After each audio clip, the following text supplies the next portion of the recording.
하나님, 저희들 오늘 또 이 평신도 교육의 시간 두 번째 날을 맞이하며 함께 모였습니다. 주여, 저희들 가운데 함께 계심을 믿습니다. 저희들 붙들어 주시고 인도하여 주시며 또 귀한 배움이 있는 복된 시간들 되게 하여 주시옵소서. 모든 것 예수님의 이름으로 기도드리옵나이다. 아멘. 자, 우리 사실 이 청지기론에서는 제가 보니까 가장 그 포괄적으로 광범위하게 가르쳐서요. 가장 핵심이 되는 것들을 그냥 간단하게 추려서 우리가 그 핵심만 바르게 이해하면 아마 좋은 교육의 시간이 될 것 같습니다. 우리가 지난 시간에 우리가 청지기라는 것, 또 우리 몸의 청지기, 시간의 청지기라는 것을 우리 지난 시간에 했고, 또 어디에 청지기냐면 오늘 나눈 이 제목에 나와 있는 것은 복음의 청지기요, 또 교회의 청지기다라는 것 우리가 분명하게 이해하고 있어야 합니다. 청지기입니다. 우린 위임 맡은 자죠.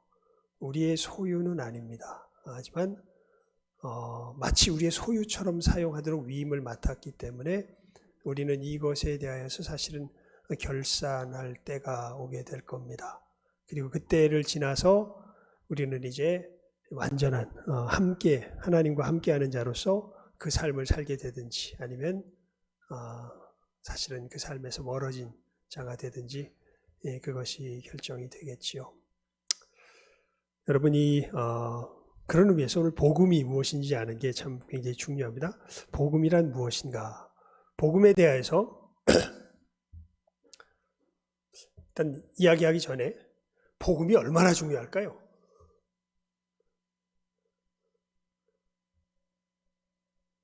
복음이 우리 믿음에 있어서 얼마나 중요할까요? 어느 정도로?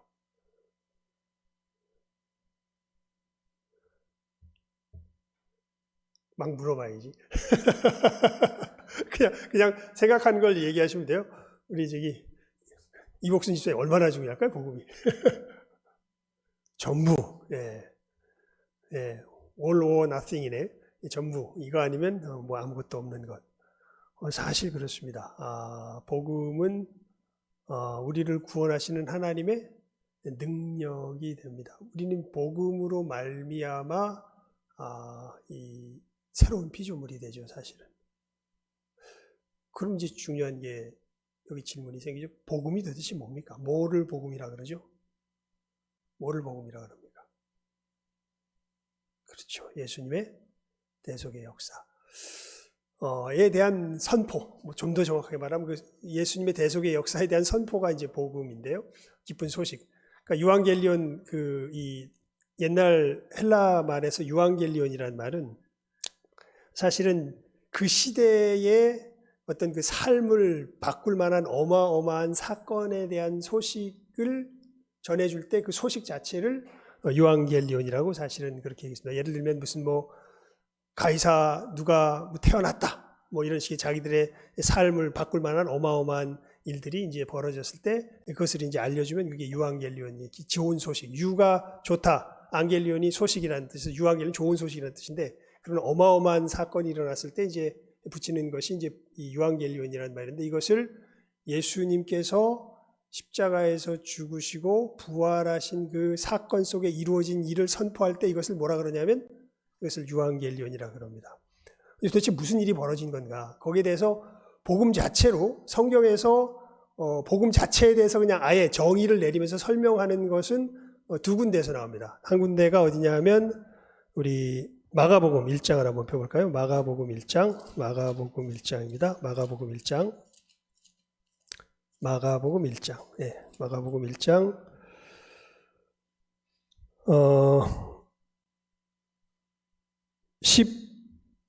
14절, 15절입니다. 예수님께서 말씀하시는 거죠. 시작하면 읽습니다. 마가복음 1장 14절에서 15절. 시작하면 읽습니다. 시작. 요한이 잡힌 후 예수께서 갈릴리에 오셔서 하나님의 복음을 전파하여 가라사대 때가 찼고 하나님 나라가 가까웠으니 회개하고 복음을 믿으라 하시더라. 여기 보면 복음이 약간 좀 애매모호하게 쓰여졌어요. 예수님께서 하나님의 복음을 전파하여 가라사대 해놓고선 그 복음의 내용으로 뭘 이야기하냐면 때가 찼고 하나님 나라가 가까웠으니까 회개하고 다시 뭐가 나와요? 복음을 믿어라 이렇게 이야기를 합니다. 그러니까 복음이 위치하고 있는 맥락을 사실은 이것이 잘 이야기하죠.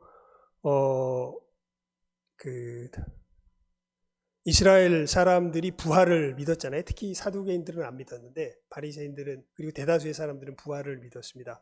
부활을 믿은 것이 무슨 의미냐면요. 이스라엘 백성들이 이 침략의 하나님의 백성으로 서 있다가 바벨론 멸망 이후 침략당하는 오랜 세월을 살면서 수많은 일들을 겪으면서 어떤 이 분명한 이제 전망이 생겼냐면 하나님의 공의로운 그 사랑의 나라는 인간 세상에 인간의 힘으로는 이루지 않는다. 이것은 누가 직접 오셔서 하나님이 직접 오셔서 만드시는 그 때가 와서야 그 하나님의 나라가 이루어지고 그때 하나님의 인정받은 백성들은 뭐 할 거다? 부활할 거다. 부활해서 그 하나님 나라에서 함께 살게 될 거다. 이제 이런 믿음이 이제 특히 이제 바리새인들을 중심으로 해서 이스라엘 대다수의 사람들에게 있었습니다. 사두개인들은 이 부활을 안 믿었고, 하지만 대다수의 이스라엘 사람들은 이렇게 하나님께서 직접 그것이 이제 하나님이 직접 오시든지 아니면 뭐 메시아를 보내든지 이런 부분들에 대해서는 여러 가지 이제 그 견해들이 있었지만 하나님의 그 직접적인 역사하심 속에서 하나님의 나라가 도래하게 되고 하나님의 나라가 도래할 때 의인들은 뭐 하게 될 거다? 부활하여서 그 나라에 참여하게 될 거다. 이런 이제 이 믿음이 이제 이스라엘 백성들에게 있었죠. 그래서 하나님 나라 뭐 부활 뭐 이런 얘기를 설명 안 하고 직접 쓰는 게 이 당시에는 그 얘기에 대한 분명한 인식이 있었기 때문에 그렇습니다. 그렇게 돼 있는 그들을 향하여서 예수님께서 오셔서 하나님 나라가 가까워서 이제 오실 거다 하나님 나라가 임하셔서 이제 임하시면 이제 이 세상이 새로워지고 의인들은 부활해서 하나님 나라에 참여하게 되는 악인들은 심판받고 하는 그 하나님의 나라가 지금 어떻게 됐다는 거예요? 가까웠다고 예수님께서 말씀하셨고 가까웠다고. 그러니까 너희들 이 하나님 나라에 참여하려면 어떻게 하라고? 회개하고 그 다음에 또 나와요. 복음을 믿으라고. 도대체 복음이 뭐야? 예. 그래서 이 복음에 대해서 아마 가장 성경에서 확실하고 간략하게 요약적으로 직접적으로 설명하고 있는 것이 고린도전서 15장입니다. 고린도전서 15장 1절에서 4절까지 우리 함께 읽어봅니다. 고린도전서 15장 1절에서 4절입니다. 우리 함께 읽습니다. 고린도전서 15장 1절에서 4절 시작하면 읽어보죠. 시작. 형제들아 내가 너희에게 전한 복음을 너희로 알게 하노니 이는 너희가 받은 것이요 또 그 가운데 선 것이라.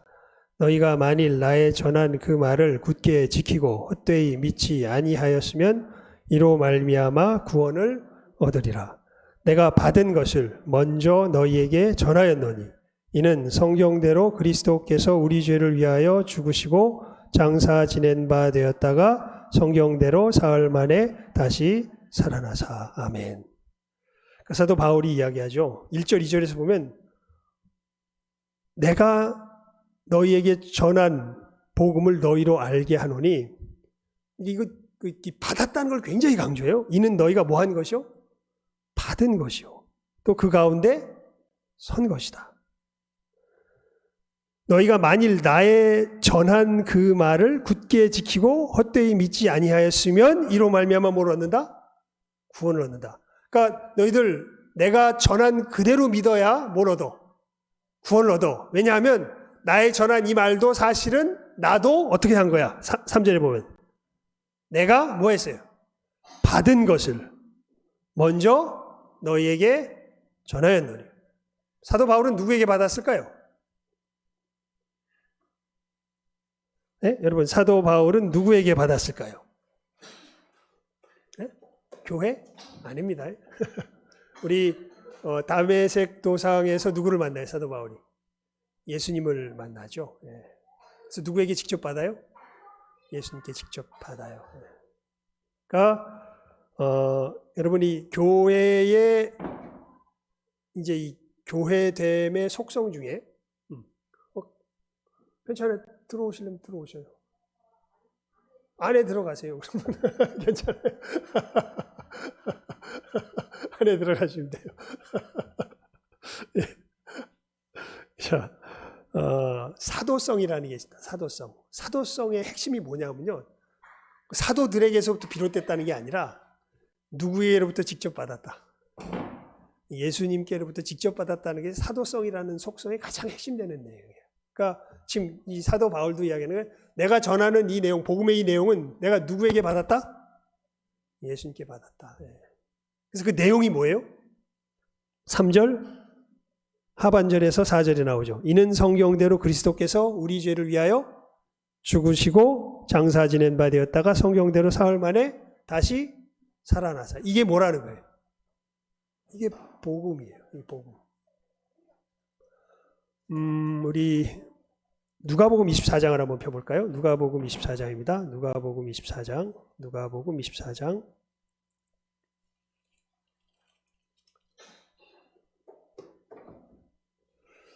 누가복음 24장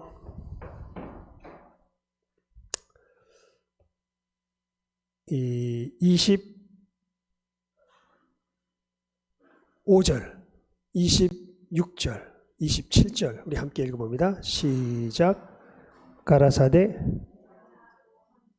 말한 모든 것을 마음에 더디 믿는 자들이요 그리스도가 이런 고난을 받고 자기 영광에 들어가야 할 것이 아니냐 하시고 이에 모세와 및 모든 선지자의 글로 시작하여 모든 성경에 쓴 바 자기에 관한 것을 자세히 설명하시니라. 엠마오로 실망하고 돌아가던 제자들을 만나셔서 예수님께서 무슨 일을 하시냐 하면 성경을 펼쳐서 그리스도가 이렇게 십자가에 죽고 부활하는 역사를 통하여서 하나님 나라에 들어가게 하는 이 역사가 이 성경에 이렇게 기록되지 아니하였더냐라고 하면서 이것을 창세기부터 시작해서 말라기까지 하나하나 성경을 들어서 뭐 하셨던, 설명하셨던 것이 바로 이 내용이죠. 그리고 예수님께서 또 모여있던 제자들, 12제자들과 이제 그 또 함께했던 제자들 앞에 나타나셔서 하신 것이 무엇이냐 하면 우리 24장 폈으니까 44절에서 47절까지 읽어봅니다. 시작. 또 이르시되 내가 너희와 함께 있을 때에 너희에게 말한 바 곧 모세의 율법과 선지자의 글과 시편의 나를 가리켜 기록된 것이 이루어져야 하리라 한 말이 이것이라 하시고 이에 저희 마음을 열어 성경을 깨닫게 하시고 또 이르시되 이같이 그리스도가 고난을 받고 제3일에 죽은 자 가운데서 살아날 것과 또 그의 이름으로 죄사함을 얻게 하는 회개가 예루살렘으로부터 시작하여 모든 족속에게 전파될 것이 기록되었으니. 그러니까 여러분 여기 굉장히 중요한 얘기가 나옵니다. 뭐냐면 예수님께서 십자가에서 죽으시고 부활하신 것이 도대체 실질적으로 우리들에게 어떤 효력을 갖는다는 말인가요? 이게 이 47절에 나오죠. 47절에 뭐라고 나옵니까? 그의 이름으로 죄 사함을 얻게 하는 뭐가? 회개가. 그래서 잠시만요.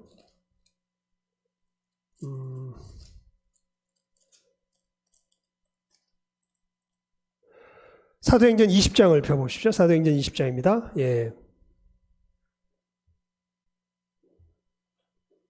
사도행전 20장 21절. 사도행전 20장 21절이에요.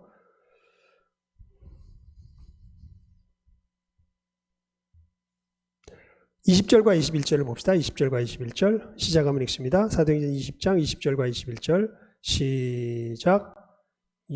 유익한 것은 공중 앞에서나 각 집에서나 꺼리낌이 없이 너희에게 전하여 가르치고 유대인과 헬라인들에게 하나님께 대한 회개와 우리 주 예수 그리스도께 대한 믿음을 증거한 것이라. 사도 바울이 결국 자기가 했던 얘기를 완벽하게 한 문장으로 요약해서 뭐라고 이야기하냐면 하나님께 대한 무엇과 회개와. 여러분 우리가 늘 오늘도 뭐 많은 기도가 그런 기도였지만 우리가 늘 하나님을 등지고 살아가잖아요. 회개는 뭐예요? 다시 하나님을 향하여 사는 것이죠. 우리가 어떻게 회개해요? 회개의 능력이 어디에 있습니까? 어떻게 우리가 등졌던 우리가 하나님을 다시 향할 수 있습니까? 열심히 해야죠. 열심히 해서 돼요, 안 돼요? 열심히 해서 안 됩니다, 이게 놀라운 일이죠. 열심히 한다고 되는 게 아니에요.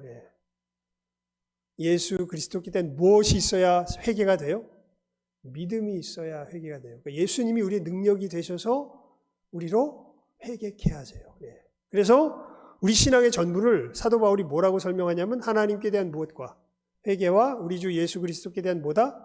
믿음이다. 이렇게 이야기를 하는 겁니다. 그래서 데살로니가전서 1장을 한번 펴보십시오. 데살로니가전서 1장입니다. 데살로니가전서 1장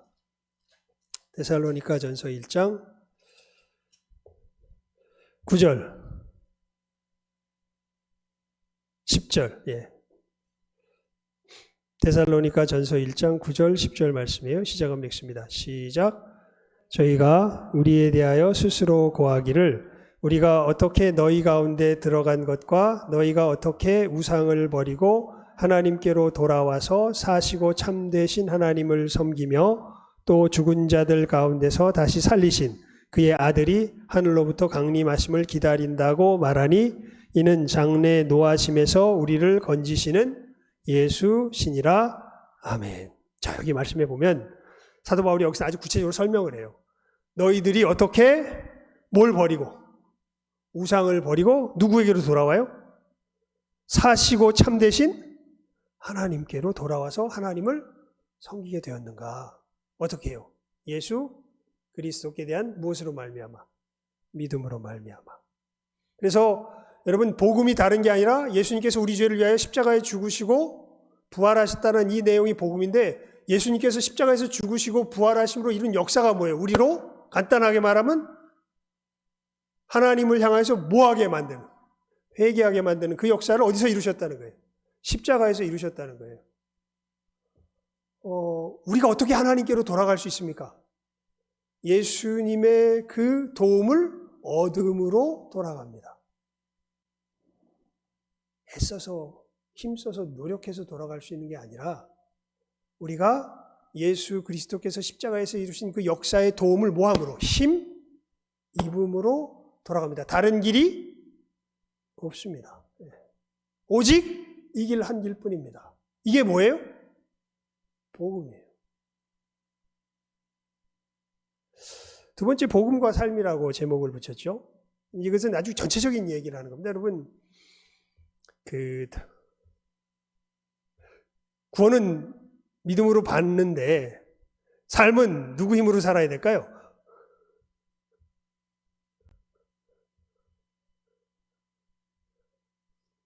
이거 현실적으로 어마어마하게 헷갈립니다. 제가 보면 예수님 안에서 우리가 구원을 얻었어요. 우리가 어떻게 우리의 삶이 이 거룩한 삶의 걸음을 걸어가게 될까요? 똑같이 구원 얻은 믿음으로 사실은 그 믿음 안에서 걸어가게 됩니다.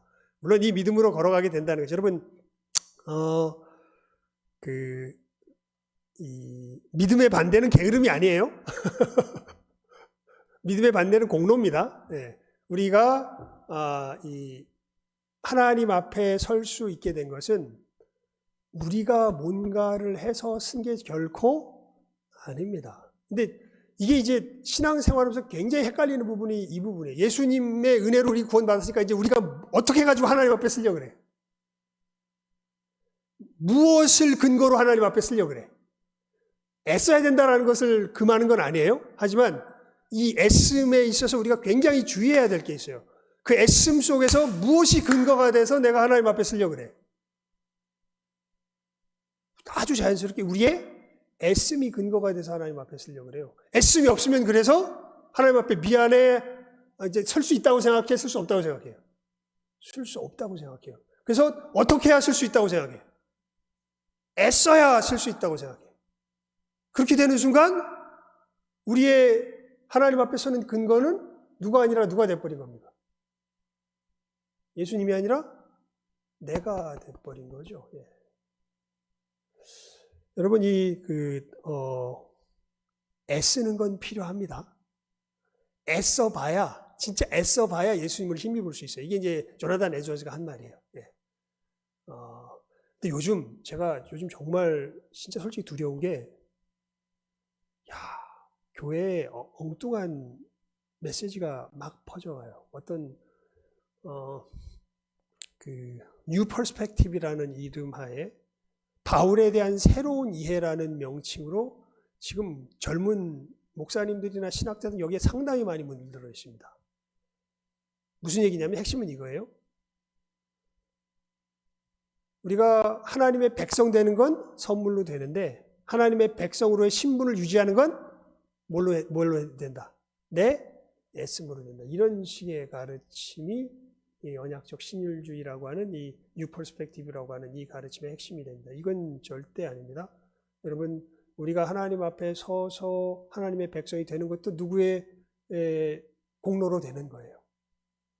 예수님 공로로 되는 거예요. 그래서 하이델베르그 요리 문답을 예전에 한번 우리 수요 예배 때 했었는데, 하이델베르그 요리 문답에서 강조해서 가르치는 게 우리의 삶은 감사의 표현이지 우리가 쌓는 공로의 싸움이 아닙니다. 여러분, 이게 캐톨릭의 가르침과 정반대가 돼요. 캐톨릭에서는 뭐가 있냐면 연옥이 있어요. 연옥이 뭔지 아세요? 연옥. 펄거터리라고 하는데, 이게 이 퓨리피케이션, 그러니까 정화시키는 곳이에요. 그러니까 캐톨릭 다니는 사람들은요, 자기들이 죽어서 천국 갈 거라는, 바로 천국 갈 거라는 생각을 절대 못 해요. 이 사람들은 누구만 천국 갈 수 있는 건 사람들이라고 하냐면 성자들만 천국 갈 수 있어요. 성자들만. 바로 가는 건. 그러면 보통 캐톨릭 다니면 다 지옥 간다는 뜻이에요? 아니, 지옥은 안 가요. 지옥은 안 가. 그럼 어디 갈까요? 연옥 가. 그러니까 여기는 정화하는 곳이야. 이 땅에서 예수를 믿었지만 아직 뭐가 많아서, 죄가 많아서 이게 어떻게 될 때까지, 정화될 때까지 어디에 있다가, 이 연옥에 있다가 이게 다 정화되면 어디 간다? 천국 간다. 이렇게 가르치는 데가 캐톨릭입니다. 그렇게 이야기하는 그 핵심 가르침의 근거는 뭐냐면 우리의 하나님 앞에서의 이 떳떳함의 근거가 무엇에 있다는 거예요? 자기의 애씀과 노력에 있다는 거예요. 그래서 자기가 애써서 이렇게 씻어내야 돼. 막 박박. 되게 막 마음에 와닿죠. 근데 진짜 하나님께서 받으시는 진정한 삶의 모습은요, 지나가는 여인을 보고 뭘 품지 않는 거예요? 음식을 품지 않는 거예요. 여러분, 정말 어떤 경우에는 특히 저 같은 경우에는 가만히 보면요, 논쟁이 붙어서 뭔가 논쟁에서 질 것 같으면 막 견디질 못해요. 어떤 부분, 특히 이제 내가 굉장히 소중하게 여겼던 부분들. 그렇게 되면 막 상대방을 향해서 뭐가 올라오냐면 살의가 올라와. 근데 이걸 막을 수가 없어요. 막혀지지가 않습니다. 제가 예전에 설교 시간에 어떤 한 자매 이야기 했었죠. 괜히 어떤 한 누나가 있는데 정말 귀여워. 내가 일생에서 본 여자 중에 제일 귀여운 여자였던 것 같아요. 정말 모든 사람에게 사랑을 받는 그런 여자였어요. 그리고 정말 신앙생활도 예쁘게 잘해. 그래서 많은 성도들이 좋아했는데 내 1년 후배의 아이가 어느 날 그 누나가 와가지고 저한테 그러는 거예요. 야, 한송아, 난 참 왜 그런지 모르겠다. 해서 왜요? 그러니까 미스 코리아 이름하고 똑같습니다. 그 괴롭혔던 여자아이인데 1년 후배 이름이 말은 안 하겠지만 걔가 나를 막 괴롭혀. 내가 하지도 않은 것도 했다고 그러고 막 엉뚱하게 누명을 씌우고 막 그래. 그래서 왜 그럴까요? 누나가 잘해주잖아요. 잘해주는데도 그래. 나중에 알고 보니까 뭐 때문에? 뭐가 올라와서? 질투가 올라와서. 걔는요, 모함했던 애는 아마 제 아내만큼 이 음악의 재능이 아마 더 있었을지도 몰라. 뭘 배운 얘도 아닌데 교회 반주란 반주는 얘가 다 하고 그러니까 제 안에도 즉석 반주가 가능한 것 같아요. 그냥 들으면 해요. 근데 얘는 완전히 그냥 즉석 반주 정도가 아니라 굉장히 음악적으로 재능이 있었던 애예요. 예, 그런데 예, 그때 유명한 저기 누구죠? 박동수 화백인가 같은 저기 고인돌 지었던 사람이 옥돌매라는 말을 만화에다가 해서 옥상에서 떨어진 매주. 예. 그게 걔 별명이었어요. 옥돌. 예. 그러니까 정말 자기는 그거 하는데 이 누나는 어떻게 하고? 예쁜 누나는 아니었어요. 근데 정말 귀여웠어요. 예. 예쁜 누나는 아니었는데.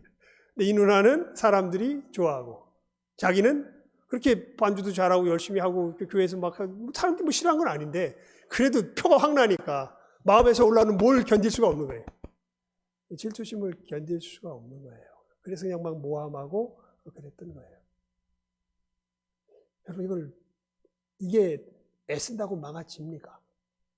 여러분 정욕을 누르려고 하면 어떻게 돼요? 그래서 청년이 참 그게 힘든 거죠. 정욕을 누르려고 하면 어떻게 됩니까? 그대로 터져버립니다. 누르려고 하면. 오히려 그래서 그거 살짝 눈치챈 애가 프로이드 아니에요? 그 너무 누르지 마라.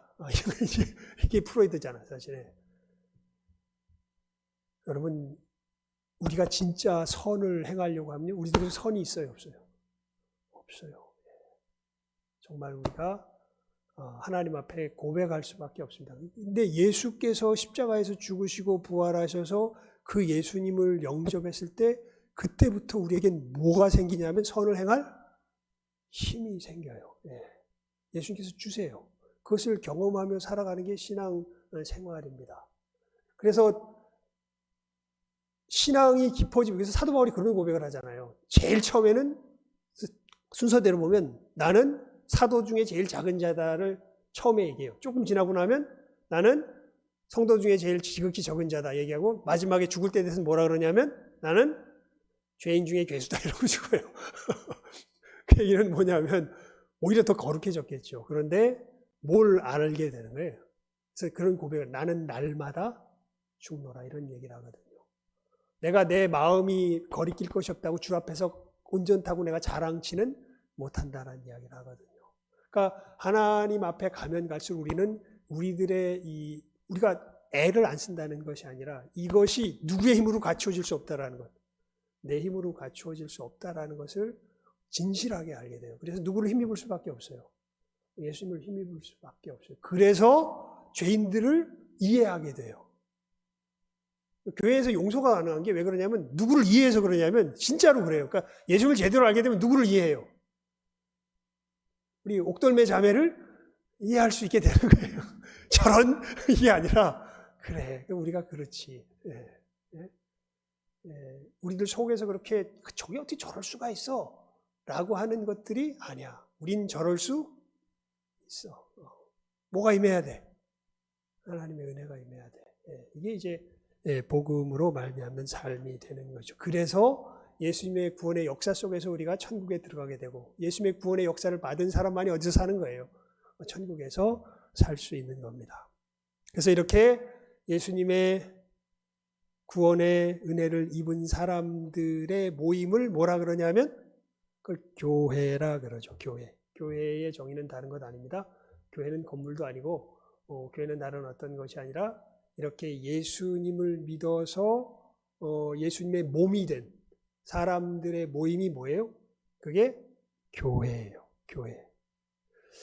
그러면서 교회의 표지라고 했죠. 그래서 이런 것은 이제 그 중간에 상세한 것을 하려면 우리 이거 가지고서 예전에 6시간이 뭐야? 한 열 몇 시간 동안 제가 이렇게 동영상 찍은 거 있죠. 그걸 다 해야 되니까 그건 너무 기니까 여기 일단 그것은 빼고 우리 가장 핵심되는 것만 우리 하나하나 좀 포인트만 짚고 넘어갑시다.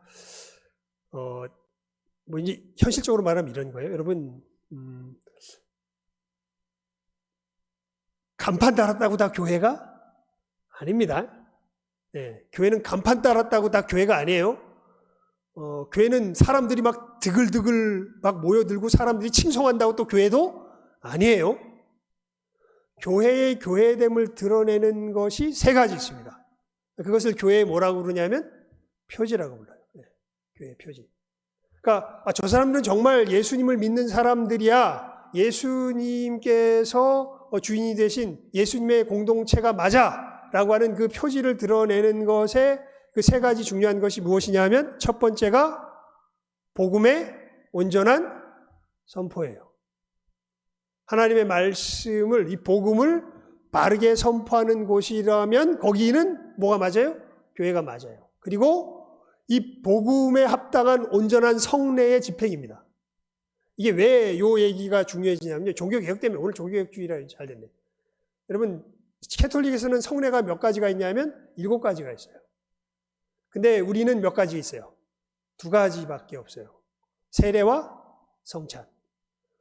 캐톨릭에서는 결혼식도 성례고 장례식도 성례고 이 사제가 서품 받는 것도 성례고 여러 성례들이 있어요. 7가지 성례들이 있어요. 근데 개신교에서는 안 해요. 우리는 안 해요. 예수님께서 세우신 성례는 2가지다. 그리고 이 성례 전부 다 뭘 상징하는 겁니까? 예수님의 십자가의 구원의 역사. 세례는 출생을 상징하고 성찬은 양육을 상징하죠. 그래서 예수님의 십자가의 역사 속에서 이루어진 출생과 양육을 상징하는 이 2 성례로 바르게 지키는, 그러니까 어떻게 보면 귀로 들려지는 복음이라면 이건 눈으로 보여지는 복음이죠. 그러니까 그런 점에서 보면 한 가지인 거예요. 진짜 교회되면 무엇이 온전히 바르게 선포되는 것이에요? 복음이 바르게 선포되는 것이에요. 그리고 이제 이 2가지의 방불하게 중요한 한 가지 표지가 있는데 이것은 여러분 우리가 루터교회를 이단이라고 안 그러거든요. 루터교회. 우리 루터교회를 이단이라고 하는데 루터교회는 교회의 표지를 이 2가지만 이야기해요. 이 복음의 온전한 선포와 성례의 온전한 시행 이 2가지만 루터교회에서 이야기하는데 우리 개혁교회는 우리는 개혁파예요. 저기 종교개혁에 보면 그 개신교가 4가지로 나눠집니다. 하나가 우리 개혁파, 그 다음에 루터파, 그 다음에 제세례파, 그 다음이 성공회. 이렇게 해가지고 종교개혁의 이 개혁적인 어떤 캐톨릭과 분리해서 그렇게 우리는 못 믿는다고 나간 이 종교개혁의 교회들이 이 4가지 분파인데 그 중에 이제 우리는 무슨 파다? 이건 좀 알아두시면 좋죠. 개혁파다. 거의 대부분이 개혁파입니다. 그래서 루터파가 이제 우리랑 그때 이제 종교개혁이 이럴 때 사실 종교개혁이 되면서 그때 전쟁을 했거든요. 전쟁에서 실제로 전쟁을 하니까 야 우리가 믿는 게 이렇게 서로 그렇게 달라? 그래가지고 합치기 위해서 서로 모여서 회의를 한 적이 있어요. 그런데 다른 모든 것들은 좁혀졌는데 어디서 안 좁혀졌냐면 성찬의 의미에 대해서 예수님의 살과 피의 의미에 대해서 좁혀지지가 않아요. 우리는 기념설 내지는 영적 임재설인데 루터파에서는 공제설이라 그래서 예수님의 몸과 피가 캐톨릭처럼 화채설은 아니지만 캐톨릭에서 이게 완전히 변화된다고 이게 먹는 순간 이게 예수님 몸이 된다고 믿는데 그냥 예수님의 몸이 거기 어딘가에 같이 있다. 그 말씀 자체에 대해서 이렇게밖에 우리는 못 받겠다 해가지고 자기들 양심 때문에 결국은 그 문제가 서로 이 신앙이 일치가 안 되기 때문에 계속 갈라져서 이제 믿음의 길을 걸어가게 됩니다. 시간 많이 갔다. 하여간 이 교회 표지에 있어서 그래서 이 루터파에서 아까 말씀드렸던 것처럼 복음이 바르게 전파되는 것, 말씀과 성례를 통해서 바르게 전파되는 것이 이제 루터파에서는 교회 표지라고 이야기를 하는데 우리는 하나 더 붙어요. 뭐냐면 권징이라고 그래서 이게 뭐 혼낸다는 뜻이 아니라 복음으로 바르게 살아가는지를 다스리고 가르치는 것까지가 이제 이런 가르침이 있느냐? 이것이 교회의 뭐다? 표지다. 그래서 복음이 바르게 선포되고 이 복음으로 살아가도록 돌보는 바른 돌봄이 있느냐? 이게 뭐의 표지다? 참된 교회의 표지다. 그래서 뭐 교회가 크다, 적다, 흥황하다, 뭐 이게 문제가 아니라 교회가 교회 되는 것은 무엇이 바르게 선포되느냐? 복음이 바르게 선포되느냐? 말씀대로라고 할 때 그건 복음이에요. 우리가 말한 건 아까 봤죠. 그래서 그 부분을 살펴본 건데 예수님께서 성경을 펼쳐서 결국 뭘 이야기하세요? 복음을 이야기하시잖아요. 이 일이 내 안에서 이루어져야 될 거예요. 이거 한 군 더, 이건 뭐 시간이 좀 가지면 더 봅시다. 우리 요한복음 5장 39절. 요한복음 5장 39절입니다. 요한복음 5장 39절. 요한복음 5장 39절. 함께 읽어봅니다. 요한복음 5장 39절. 시작하면 읽습니다. 5장 39절. 시작. 너희가 성경에서 영생을 얻는 줄 생각하고 성경을 상고하거니와 이 성경이 곧 내게 대하여 증거하는 것이로다. 모든 성경은 누구에 대해서 증거하는 거예요? 예수님에 대해서 증거하는 거예요. 그래서 예수님께서 어떻게 증거하는지, 예수님께서 어떻게 구원을 이루시는지를 부활하시고 나셔서 제자들 만나셔서 이 십자가의 죽음과 부활이 어떻게 너희를 구원하는 역사가 되는지를 구약을 들어서 뭐 하시고 다니셨던 거예요? 계속해서 설명해 주고 다니셨던 거죠.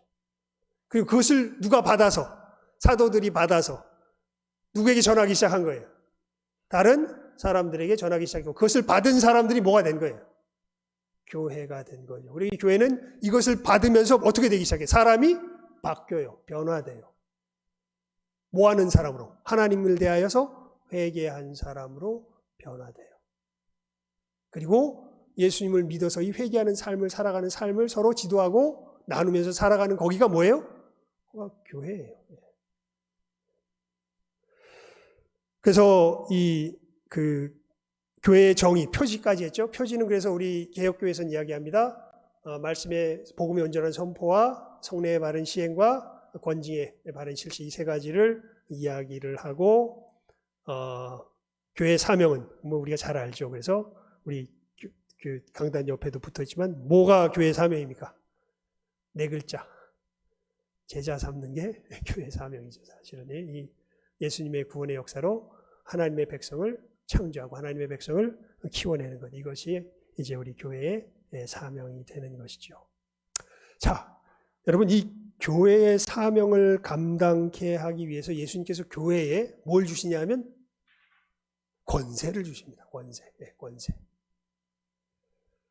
이 권세를 이제 그 제목을 굳이 붙여서 세 가지로 붙였는데, 아마 우리 그때 임직교육이었나 재직교육 하신 분들은 알까요? 세 가지였는데 기억하시는 분 계실까? 무슨 권 이렇게 얘기했었는데, 교리권, 시리권, 봉사권 이렇게 이야기했었죠. 교회에 권세를 주십니다. 세 가지 권세를 주세요. 예수님께서 권세를 주세요. 그리고 이 권세의 특징은 첫 번째 이 권세의 특징이 뭐냐면 영적이라는 게 무슨 뜻이냐면 물리적인 강압 속에서 일어나는 것이 아니라 우리 양심에 호소하는 것 속에서 일어나는 권세라는 뜻에서 영적이라고 우리가 이렇게 표현합니다. 그러니까 우리 히브리서 9장 14절 한번 다시 읽어볼까요? 히브리서 9장 14절입니다. 히브리서 9장 14절. 9장 14절 우리 함께 읽어봐요. 히브리서 9장 14절 시작하면 읽습니다. 시작. 하물며 영원하신 성령으로 말미암아 흠없는 자기를 하나님께 드린 그리스도의 피가 어찌 너희 깨끗하게 하고 살아계신 하나님을 섬기게 못하겠느냐. 우리 무엇으로 하나님을 섬기게 한다 그래요? 양심으로. 그러니까 주님의 이 구원의 역사의 권세는 어디에 역사하는 권세예요? 우리 양심에 역사하는 권세, 양심. 그래서 영적이라는 말은 이 현실적인 의미가 이런 의미로서 쓰여지고, 교회의 권세는 교리권이 무엇이냐면 이 복음에 대한 바른 수호죠. 여러분, 이 복음에 대해서 바르게 수호하도록 하나님께서 허락하신 게 뭘까요? 저를 보십시오. 뭘까요? 성경입니다. 네, 성경.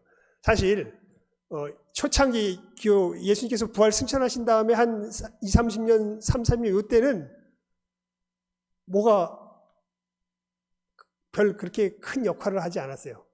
성경이 그렇게 큰 역할을 하지 않았습니다. 그때는 누가 큰 역할을 했냐면 누가 큰 역할을 했을까요? 사도들이 큰 역할을 해줍니다. 사도들이. 그냥 뭔가 예수님 섬기는 길에 있어서 뭔가 물어볼 게 있으면 누구한테 가면 돼요. 그래 그분들이 보냄을 받아요. 그분들한테 가면 그분들이 하는 얘기고 누구 하는 얘기야? 예수님 하는 얘기예요. 그래서 우리 성경 잘 보면요. 아까 그래서 우리 고린도전서 15장 봤을 때 사도 바울도 누구 얘기한다고 안 그래? 자기 얘기한다고 안 그래. 내가 뭐 한 것을 너에게 전한다 그래. 받은 것을 전한다 그래. 받은 것을. 그리고 성경을 자세히 읽어보십시오. 고린도전서 같은데 쭉 읽어보면 그 이 뭐 이혼하는 문제, 남자 여자 뭐 어떤 이런 여러 이 복잡한 문제들을 이야기할 때 구별을 해서 얘기를 해요. 이것까지는 내가 누구에게 받았다. 예수님께 받았다. 하지만 요 문제는 내가 받은 건 아닌데 내가 이렇게 예수님께서 말씀하신 걸 생각할 때 이렇게 하는 것이 낫겠다. 그래서 사도가 말씀을 전해주되 확실하게 뭘 해서 구별을 해서 전해줘요. 이것은 내가 주님께 확실하게 그냥 직접적으로 받은 것, 이것은 받은 건 아니지만 사도로서 주님께서 주신 것을 입각해서 너희들에게 이야기하는 것, 이렇게. 그래서 여러분 교회의 권세, 교리권, 그러니까 가르치는 권세죠. 이것을 통해서, 왜냐하면 우리의 구원의 역사는 가르침의 형태를 통해서 나타나기 때문에 그래요. 구원의 역사가 이 복음의 선포가 가르침의 형태를 통해서 나타나기 때문에 이 복음의 교훈을 정말 주님께서 주신 그대로 간직하는 것이 중요합니다. 그래서 이 사도들이 살아있을 때는 갈 필요 없죠. 누구한테 물어보면 돼요. 그리고 그 당시 아마 예수님께서 곧 오실 거라고 생각했다고 그렇게들 얘기를 하더라고요. 하여간 그래서 사도한테 물어보면 되는데 이제 사도들이 하나 둘씩 어떻게 됩니까? 순교하죠. 예. 그리고 나서 교회가 자기를 탄생시킨 그 복음의 메시지를 어떻게 보면 발견하는 거예요. 성경을 만든 게 아니라 사도들이 남긴 서신서와 여러 책들을 통해서 맞아, 이 말씀으로 우리가 태어났지 해가지고 그 사도들의 가르침이 그대로 사도성이 계승된 것으로 이제 교회 속에서 인정된 것이 뭐예요? 이게 성경이에요. 성경. 그래서 이 가르침은 누구의 가르침 그대로다? 사도의 가르침 그대로다. 그래서 이제 정경의 중요한 그 기준 중에 하나가 사도성이 그렇게 되는 거고, 아까도 말씀드렸죠. 사도성의 핵심은 누구에게로부터 받은 거다? 예수님께로부터 받은 거다라는 것이 이제 사도성의 그 핵심이 된다고 말씀을 드렸죠. 이렇게 돼서 우리가 이 그 복음을 바르게 지키고 이 성경을 바르게, 그래서 여러분 이 번역하고 이러는 게 굉장히 중요한 게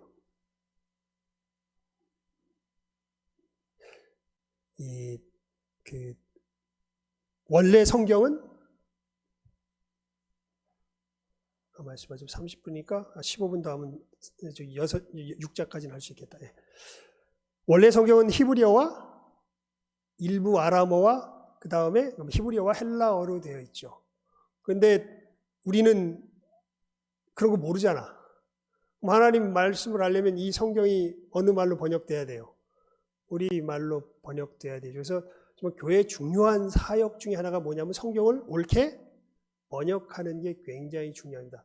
우리 교회 와서 아마 처음 오신 분들은 좀 의아해하죠. 왜 개역 개정 안 쓰고 개역 한글 써?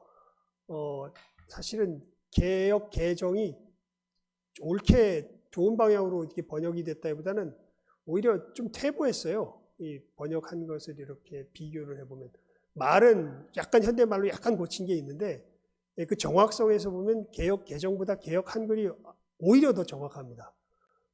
그래서 저 같은 경우 이제 그리고 그 당시에 물론 개역 개정이 뭐 완전히 잘못됐다는 게 아니라 약간 덜 정확해요. 약간 덜 정확한데 그때 개역 개정으로 갑자기 바꾸게 된 그 이유가 어디 있었냐면 참 우리 한국 교회의 부끄러운 현실인데 이 개역 한글판의 판권이 그때 끝나요. 그럼 대한성서공회에서 더 이상 이것을 팔아서 뭘 수입을 못 올려요. 그래서 이것이 끝나는 그 시점에 맞춰가지고 뭘 내버린 거예요, 그냥.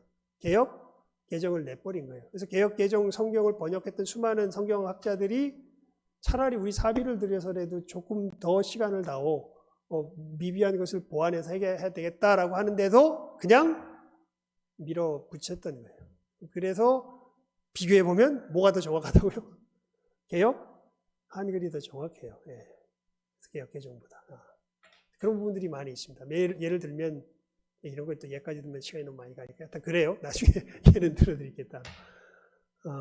그래서 여러분 이 교리권에서 정말 중요한 것 중에 하나가 뭘 바르게 간수하는 일이 복음을 바르게 간수하는 일. 하나님의 말씀을 바르게 보여. 그래서 참 솔직히 저는요 소원이 뭐였냐면 성경 번역하는 사람이 됐으면 좋겠다. 이게 소원이었어요, 사실은. 근데 제가 공부하는 걸 별로 안 좋아하더라고. 그래가지고 난 안 되겠다.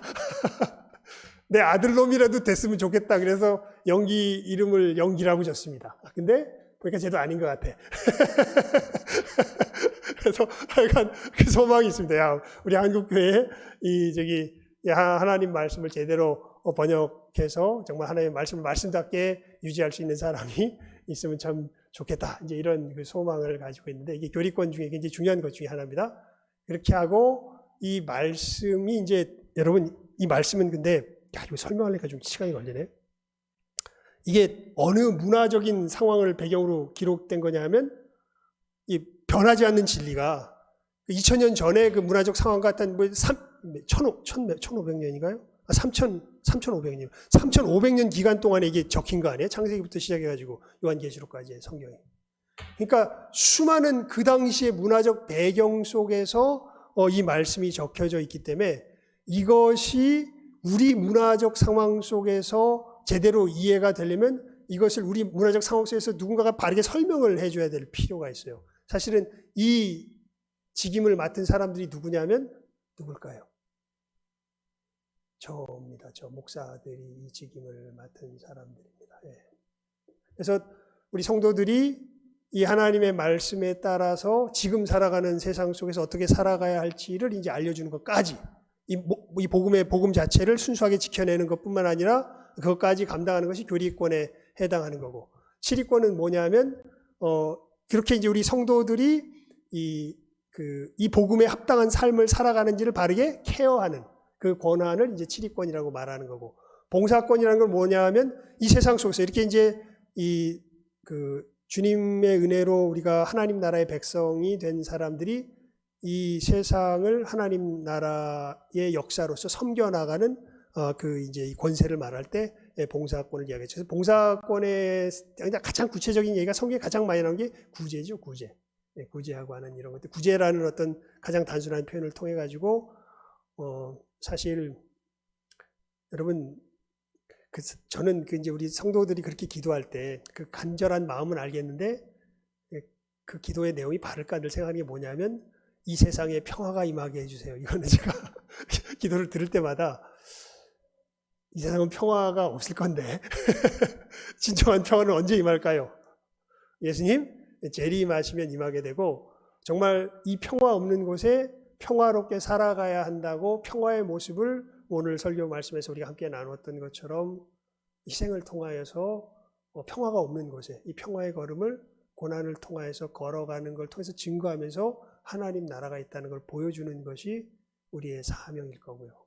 그리고 물론 오아시스와 같이 하나님께서 잠시 역사의 때에 살짝 평화로운 때를 맛보게 하시는 때도 있지만, 결국은 요한계시록과 성경을 보게 되면 이 세상은 평화롭게 이렇게 그 궁극을 향해서 가기보다는 오히려 분열과 전쟁의 어떤 이 모습으로서 이제 이렇게 부서져가는 식의 모습으로서 성경이 우리들에게 이야기하죠. 거기서 평화의 삶을 살라고 우리들을 부르신 것으로서 우리의 부름을 확인하게 됩니다. 그래서 오늘 말씀해 드리겠지만 인사 뭐라고 했죠? 고난은 필수랍니다. 하나님이 고난받는 건 필수라고 그러시더라고요. 그래서 여러분 그렇게 인사를 나눴던 거죠. 하여간 이렇게 이 교회의 권세를 예수님께서 위임하셨어요. 위임된 겁니다. 우리에게 이전된 게 아니에요. 이것도 이제 청직이라는 의미에서 이게 중요해요. 그래서 이 말씀을 가르치고 말씀대로 살아가도록 돌보면서 이 말씀 속에서 회복된 이 회복의 역사를 그래도 그나마 이 땅 가운데서 이 펼쳐가는 것을 주님께서 우리 교회에게 위임한 권세로서 이 교회 세 가지 권세가 있고요. 와. 그래서 간단하게 할게요. 간단하게 될 수 있을까 모르겠다. 그래서 이 교회 속에서 우리 교회는 예수님의 몸이잖아요. 이 일이 실제로 일어나요. 근데 어떤 형태를 통해서 일어나요. 그 형태가 이제 소위 말하는 교단의 정치적인 정치? 예수님의 통치가 어떤 식으로 나타나는지는 근데 교단마다 특색이 다 달라요. 예를 들면 물론 캐톨릭이 공식적인 교리 속에서는 인정하진 않지만 그래도 어거스틴과 이런 사람이 있기 때문에 캐톨릭에 있다고 전부 다 지옥 갈 건 아니라고 생각이 드니까 이제 캐톨릭부터 시작하면, 캐톨릭은 교황 정치 체제죠, 교황. 그러니까 이 예수님의 통치를 하는데 정점에 누가 있냐면 교황이 있습니다. 이 교황을 중심으로 이 통치 가운데 모든 것들이 이렇게 위계 질서 속에서 이렇게 쫙 그 예수님의 뜻을 따라서 복음을 전하며 살아가도록 교회가 질서 지어지면서 그렇게 삶을 살아가죠. 감리교회가 놀랍게도 어디랑 많이 닮아 있냐면 캐톨릭하고 많이 닮아 있습니다. 거기는 감독제예요, 감독제. 그래서 감독이 엄청 힘이 세요. 예. 감독제. 그래서 거기가 상당히 중앙 집권적인, 그러니까 예수님께서 통치하시는 통치의 역사가 이 감독을 중심으로 해가지고 이렇게 펼쳐져 가게 되는 거죠. 그리고 여러분 이 침례교회가 소위 어떤 형태적인 면에서 가장 민주적이에요. 거기는 평신도들의 어떻게 보면은 공동의회가 가장 큰 의결 기관이 돼요. 예수님의 통치가 이들의 어떤 이런 그 합의 속에서 이제 이루어져 가는 것으로서 이 교회가 현실적 이제 그 제도적으로는 그렇게 움직여져 가는데 현실적으로는 평신도들이 잘 몰라요. 그래서 오히려 누가 더 이 누구의 뜻으로 쉽게 움직여가기 쉽냐면 목사님 뜻으로 쉽게 움직여가기 쉬워요. 그래서 침례교회 목사님들이 많이 그런 얘기를 합니다. 장로교회 목사님들한테 야 거기서 고생하지 말고 일로 와 이렇게 이제 이야기하는 분들이 많아요. 자, 근데 우리 장로교회 정치 체제는 이게 상당히 뭐랄까 오묘해요. 네. 우리는 예수님의 이 가르치며 치리하시며 봉사하게 하시는 이 권세를 어떻게 우리가 현실적으로 누리며 가냐 하면요. 이 교리권에 해당하는 사람은 가르치는 장로로서 목사에게 특별히 위임을 합니다. 그리고 교회를 다스리는 이 역사에 있어서는 이 목사와 더불어서 교회에서 교회 대표를 뽑아서 장로들이 이 일을 맡아서 하게 해요. 그러니까 좀 귀족 정치 형태예요, 사실은. 그리고 이 봉사권에 있어서는 이제 봉사권의 집사들이 이제 재직회나 이런 것들을 이제 만들어서 이 집사들을 중심으로 해가지고 이 주님께서 주신 권세를 감당하며 나아가는 상당히 뭐라 그럴까 좀 분립이 된 이런 식의 형태 속에서 이제 원칙 자체는 그렇게 교회가 주님의 통치를 이루며 나아가도록 해서 그래서 이제 제가 한꺼번에 다 해버렸어요. 교회 통치와 직분 지금 시간이 없어가지고 자세한 이야기는 제가 아마 우리 거기 있을 거예요. 제가 우리 그때 한 8시간 정도 했던 것 같아요. 그 총 시간으로 따져보면 여기 있는 교회의 정의와 표지와 사명, 그 다음에 교회의 권세, 그 다음에 교회 정치, 교회와 공동체, 그래서 뭐 교회의 직분 뭐 해가지고 뭐 여러 직분도 좀 권사가 어떻게 해서 있게 됐는지부터 시작해서 우리는 왜 여자가 서지 않는지 뭐 여러 가지 자세히 시시콜콜한 것까지도 하긴 했었는데 오늘은 이 청직에서 너무 포괄적으로 다르기 때문에 뭐 자세하게 할 수는 없고 요 정도로 해가지고 교회가 무엇이며 교회의 교회다움이 무엇인지 그리고 교회의 사명이 무엇인지 그리고 이 사명을 이루기 위해서 주님께서 우리에게 주신 권세가 어떤 것인지 이 권세가 펼쳐지는 형태에 따라서 교회 교단의 어떤 이런 실질적인 모습이 달라지는데 다른 교단 뭐 소개해 드릴 건 없고 우리 교단의 모습은 이 교리권과 치리권과 봉사권이 사실은 목사와 장로와 집사에게 이렇게 분배되는 식으로서 하나님께서 우리에게 허락하시면서 이 교회를 주님께서 이 천국의 역사를 우리들 가운데 이루어 나가시는 우리들의 신앙의 실제적인 걸음입니다라는 것을 이제 큰 그냥 윤곽만 여러분들이 오늘 아시면은 오늘 제가 전한 내용은 잘 이해하신 겁니다. 그래서 아마 이런 부분에 있어서는 한번 이렇게 배우기 전에는 알지 못할 거예요. 그냥 교회에서 그냥 신앙생활 했지. 도대체 그러니까 어떻게 보면 그런 표현이 있잖아요. 숲은 못 보고 뭐만 잔뜩 보고 나무만 잔뜩 보고서 여기가 전체적으로 어떤 그림인지를 잘 모르고 있었던 거죠. 근데 이런 시간들을 통해서 우리가 이 전체적인 숲의 모양이 어떻게 되어 있구나라는 것들을 우리가 다시 한번 살펴볼 수 있게 되는 것이죠.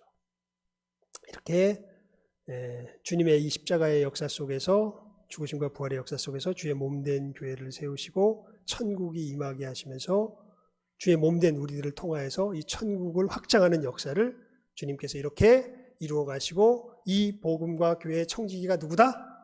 우리다. 그리고 교회 일꾼이 된다는 것은 이 전면에 나아가서 주님 역사하시는 이 역사에 뭐 하는 자다? 참여하는 자가 되는 것이다. 여러분, 그냥 교회만 다닐 때는 어떻게 보면 뭘 하고 있는지 잘 모릅니다. 그냥 내 마음이 힘들고 어려우니까 주님의 도움을 구하러 나왔다가 이렇게 되지만 우리가 주님께서 이루신 역사를 알게 되면요, 굉장히 두렵기도 하지만 영광스러운 어떤 꿈들이 생겨요. 여러분, 우리의 역사를 통해서 무엇이 확장되어 나갈까요? 천국이 확장되어져 나갑니다. 그것에 우리가 각자의 어떤 포지셔닝이 되어 있는 거예요. 그걸 모르고 우리가 신앙생활을 했었는데 이런 것들을 배우고 나면 내가 이러한 포지션 가운데서 지금 하나님 나라의 역사에 참여하고 있구나라는 것들을 알게 되고, 내가 어떻게 해야 될까, 이런 것들이 훨씬 더 구체적으로 이제 우리 마음속에 보여지게 되고 또 삶의 길을 생각하게 되니까요. 이런 것들 잘 배우시고, 또 기회가 되면이라기보다는 아마 그 자세한 것들은 거기다 올려놓을게요. 그거 다시 제가 봐서 올려놓을 테니까 궁금하신 분들은 이 제목 가운데 제가 띄어놓은 우리 코로나 시절 때 그때 교육을 해야 됐기 때문에 동영상을 만들어 놓은 게 있거든요. 그걸 한번 보시면서 자세하게 다시 한번 살펴볼 수 있기를 바랍니다. 이상 마치겠습니다. 기도하겠습니다. 하나님 아버지, 감사합니다. 우리 귀한 또 배움을 사모하는 귀한 영혼들 주님께서 이 시간 함께하게 하여 주시고, 저희들 또 복음의 청지기교, 또 교회의 청지기가 무엇인지를 또 전체적인 내용을 살펴보며 다시 한번 우리의 걸어가는 믿음의 큰 그림을 그려볼 수 있게 하여 주신 것 감사드립니다. 저희들 믿음 참으로 향방 없이 걸어가는 믿음이 아니라 분명한 표대를 세우고서 주님께서 부르신 그 부름의 상을 저희들 참으로 확실하게 붙들고 쫓아 달려나갈 줄 아는 우리 모든 귀한 또 우리 배우는 이 시간 함께하는 모든 한 영혼 한 영혼 다 되게 해주시기를 간절히 바라옵고 소원하옵고 축복하오며 모든 것 예수님의 이름으로 기도드리옵나이다. 아멘. 우리 잠깐 쉬었다가 우리 오시면은 두 번째 시간 하도록 하겠습니다.